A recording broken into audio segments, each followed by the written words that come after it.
ओम गण गणपते नमः। आपण पाहतोय गणपती बाप्पाच्या पूजेची पूर्वतयारी। या ठिकाणी आपण पाहतोय गणपती बाप्पाची मूर्ती आपण जागेवर ठेवलेली आहे। त्या मूर्तीच्या खाली पाट आहे, पाटाच्या खाली तांदूळ अर्थात अक्षदा आणि अक्षदांवर नाणं ठेवलेलं आहे।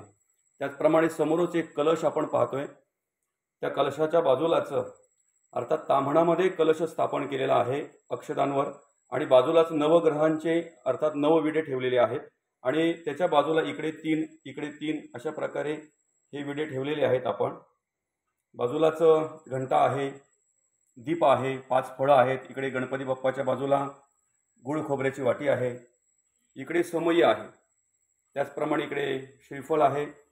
शंख असेल तर ठीक आहे, शंख ठेवायचा आहे, आणि इकडे अगरबत्ती लावायची व्यवस्था, पंचामृत, पाणी, पेला पळी आपण पाहतोय, चमचे पाहतोय त्या पंचामृतामध्ये। त्याचप्रमाणे इकडे एक तांबण ठेवले आपण आचमन करण्यासाठी, आणि इकडे एक तांब्या भरून ठेवलेला आहे पाण्याचा, इकडे घंटा आहे।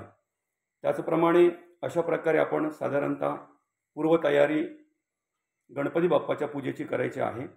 आपण पाहतो इकडे आपण जे गंधाक्षताचं ताट करतो त्याच्यामध्ये अक्षदा, हळद, कुंकू, शेंदूर, अत्तर बाटली, मध बाटली, नाडा, जाणवं, यज्ञोपवीत आणि वस्त्र ठेवलेलं आहे, केवडा, शमीपत्र जर आपल्याकडे उपलब्ध असेल तर।